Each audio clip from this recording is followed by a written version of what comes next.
Oh, good morning. It sounds like a lot of boats out there on the bay.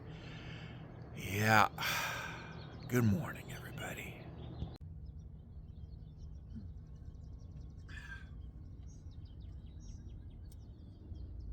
Oh, hey there. Yeah, it's just me. Oh, I'm reading The Body by Bill Bryson. It's kind of an owner's manual for anybody with a human body. Yeah. Too bad it's not a repair manual. I could use a repair right about now. Oh, God. Getting old, falling apart. Need to be put up on the hoist. Anywho.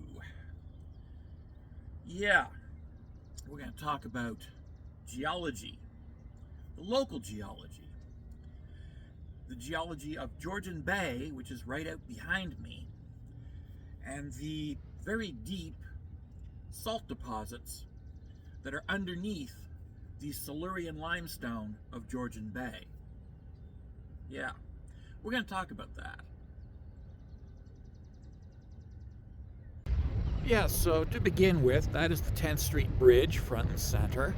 And this is the inner harbor, and the Railway Museum, and the medical building, and one of the Lakers and the grain elevators over there. And yeah. And if you were to look further to the north, you would see that Owen Sound's outer harbor opens out into Owen Sound Bay, which opens out into Georgian Bay, which then opens out into Lake Huron. But it's marked and defined, at least on its western side, by the Niagara Escarpment, which is Silurian limestone. 420 million year old Silurian limestone marine deposits. And the fun for young earthers begins with the salt deposits directly underneath all that beautiful Silurian limestone, because those salt deposits were not laid down in a single event. They were laid down by multiple separate inundation and drying out events over a period of several million years. And this is the view from 10th Street, and right there is where I was standing when I told you about the 10th Street Bridge. And you can see the grain elevators in there, and the big laker that's blocking our view of the gap.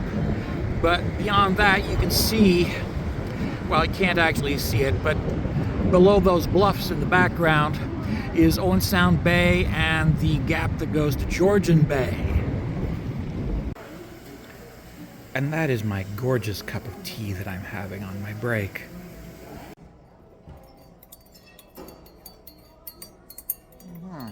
Yeah. So anyways, underneath these Silurian deposits that define Georgian Bay,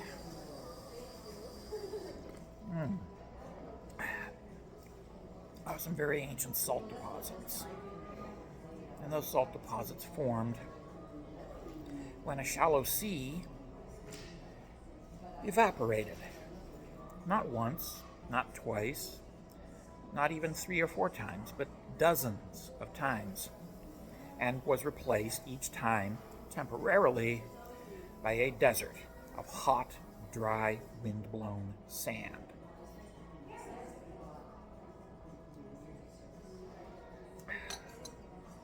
So you have these beautiful layers.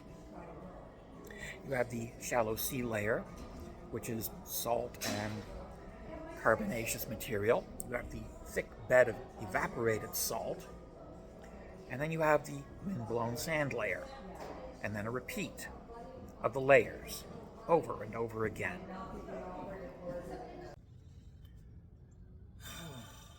Yeah.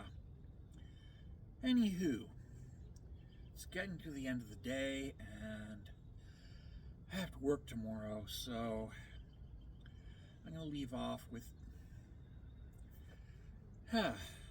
geology. soundly refuting Young Earth Creationism. And this particular geology, the God-rich salt deposits that extend under Lake Huron and go under the American state of Michigan, is just one truly amazing piece of geology that does indeed refute Young Earth Creationism perfectly. Oh, wow. Because you cannot form multiple separate, distinct layers of wind-blown, dry desert sand in the middle of a global flood. It cannot be done. You basically have to have periods of drying out followed by periods of re-flooding. And these have to be very long periods to build up the sand, and then build up the salt, and then build up the sand, and then build up the salt. You can't do this with a single event. You need multiple separate events to achieve this effect. So yeah, global flood, meet the God-rich salt deposits. And good night, everybody.